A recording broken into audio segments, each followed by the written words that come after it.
सभी को नमस्कार। साथियों, जैसा कि आप जानते हैं कि दिल्ली की सरकार में मंत्री रहते हुए जय भीम मुख्यमंत्री प्रतिभा विकास योजना जैसी योजना हमने बनाई। लोग सीवर में मर जाया करते हैं, कोई सरकार केयर नहीं कर रही है, लेकिन पहली बार मैकेनाइज तरीके से 200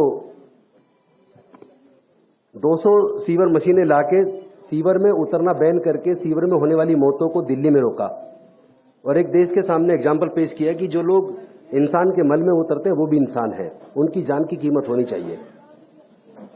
लेकिन अनफॉर्चुनेटली पूरे देश के अंदर हम देख रहे हैं जाति और धर्म के नाम पे लगातार उन्माद पिछले लगभग 10 सालों में बहुत ज्यादा बढ़ गया है।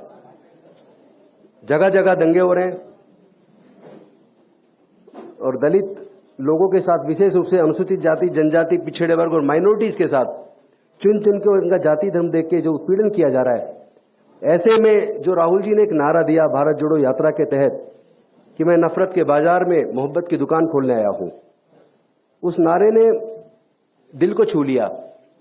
और उन्होंने जो कहा कि संविधान की रक्षा करनी है और देश में सामाजिक न्याय को आगे बढ़ाते हुए सभी वर्गों को उनके जनसंख्या के हिसाब से हिस्सेदारी भागीदारी मिलनी चाहिए, उस बात ने प्रेरित किया कि इसी बात की तो लड़ाई फूले, साहू, अंबेडकर, पेरियार, डॉक्टर बाबा साहब अंबेडकर जी ने लड़ी है पूरे जीवन। और मैं खुद 56 साल का हूं, लेकिन 43 साल की उम्र, 43 साल टोटल मेरे इस मिशन मूवमेंट में सामाजिक न्याय के इस आंदोलन में लगे हैं। और मुझे आज याद आ रहा है कि अरविंद केजरीवाल जी जब एक गाना गाया करते थे, और वो गाना आपको सबको याद होगा, इंसान से इंसान का हो भाईचारा, यही पैगाम हमारा। लेकिन उस गाने की एक लाइन है जिसे वो नहीं गाते थे। वो लाइन है, नए जगत में हुआ पुराना ऊंच नीच का किस्सा, सबको मिले मेहनत के मुताबिक अपना अपना हिस्सा। अगर वो हिस्सा नहीं मिलेगा तो कहीं ना कहीं हम धोखा दे रहे हैं। और इसीलिए मुझे पहले मेरा संघर्ष इस बात के लिए हमेशा रहा, आम आदमी पार्टी में रहते हुए भी, कि सबको उनकी मेहनत के मुताबिक जिम्मेदारी हिस्सा मिलना चाहिए, मान सम्मान होना चाहिए सबका। उन्होंने जो मुझे मौका दिया 2 बार विधायक लड़ने का और बहुत बड़े मार्जिन से 2 बार जीत हुई, मंत्री बनने का मौका दिया, उसके लिए तो मैं उनका आभार व्यक्त करता हूं। लेकिन मेरी लड़ाई कहीं और है। सामाजिक न्याय के मुद्दे पर, जाति जनगणना के मुद्दे पर, हिस्सेदारी भागीदारी के मुद्दे पर कहीं ना कहीं आम आदमी पार्टी चुप्पी साध लेती है। और विशेष रूप से अनुसूचित जाति, जनजाति, पिछड़े वर्ग में माइनॉरिटीज के लीडर्स के साथ अगर कोई बात होती है तो वो चुप्पी साध लेते हैं। ये बात कहीं ना कहीं दिल को लगती है, ठेस लगती है। और हमने कोशिश की पार्टी में रहते हुए कि सामाजिक न्याय पे आप लोग आइए, और आप सामाजिक न्याय पे नहीं आएंगे तो फिर कैसे हमारा विचार नहीं मिलेगा। इसी वजह से अल्टीमेटली दुखी मन से कि भाई यहाँ से सामाजिक न्याय की लड़ाई आगे बढ़ाना मुश्किल है। और मेरी लड़ाई कोई एमएलए, एमपी, मंत्री बनने की नहीं है, कभी नहीं रही। जिस चीज की लड़ाई, अगर वो लड़ाई वहां जाके वहां रह के नहीं लड़ सकता तो अननेसेसरी मैं उनको दुखी करूं या वो मुझे दुखी करूं, उसकी जरूरत क्या है। वो अपना जो उनका अपना क्षेत्र उस पर काम करें, और मैं अपनी सामाजिक न्याय की लड़ाई जहां से आगे बढ़ती देखेगी वहां मुझे जाना चाहिए। और आज मुझे लगा कि चूंकि जो हमारे कांग्रेस के राष्ट्रीय अध्यक्ष हैं खड़गे जी, उनका खुद का जीवन संघर्ष से भरा रहा है, और राहुल गांधी जी का पूरे परिवार का जीवन संघर्ष से भरा रहा है।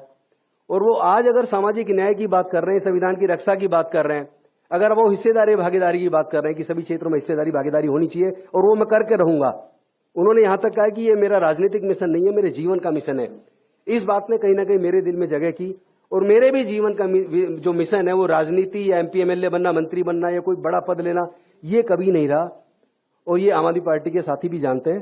तो मैं अपने सामाजिक न्याय की लड़ाई को आगे बढ़ाने के लिए आज कांग्रेस को ज्वाइन किया और उन्होंने मुझे बड़े सम्मानपूर्वक ज्वाइन कराया। मैं केसी वेणुगोपाल जी जो राष्ट्रीय महासचिव है उनका भी धन्यवाद करता हूं, मुख्य प्रवक्ता पवन खेड़ा जी का भी धन्यवाद करता हूं, राजू जी का भी धन्यवाद करता हूं, चूंकि SC/ST ओबीसी माइनॉरिटी मोर्चा पूरे देश का देख रहे हैं, और SC/ST के मोर्चे को राजेश लिलोटी देख रहे हैं, उनका भी मैं धन्यवाद करता हूं। दिल्ली के अध्यक्ष देवेंद्र यादव जी, उनका भी धन्यवाद करता हूं। विशेष धन्यवाद करता हूं मैं डॉक्टर अनिल जैन जी का, जो मेरे संघर्ष के पुराने साथी हैं।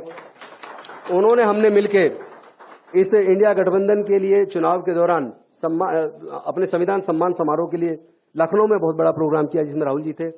हमने हरियाणा में पंचकुला में प्रोग्राम किया, अभी बनारस में किया। चूंकि वो नॉन पॉलिटिकल प्रोग्राम है, किसी राजनीतिक मंच से नहीं किए, वो सब संविधान के सम्मान में किए हैं और उस लड़ाई को हम आगे जारी रखेंगे। मैं आप सब साथियों का धन्यवाद करता हूं। भारद्वाज जी भी साथ बैठे हैं, उनका भी मैं धन्यवाद करता हूं। हम लोग तो कॉलेज के बड़े पुराने साथी हैं। भारद्वाज जी, हम जब ये यूनिवर्सिटी का चुनाव लड़ते, मैं भी LLM का प्रेसिडेंट रहा उस दौरान। राजेश लीलोटे जी मेरे बड़े पुराने साथी हैं। चूंकि 24 सितंबर 2002 को समता सैनिक दल का स्थापना दिवस था और उस दिन हमने, जब leader of opposition Sonia Gandhi ji थी, उनको मुख्य अतिथि के तौर पर बुलाया था। मंच संचालन मैंने खुद किया था।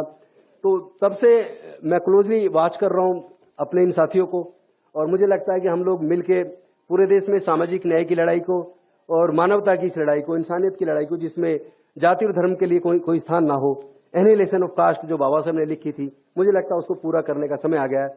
बहुत बहुत धन्यवाद, शुक्रिया।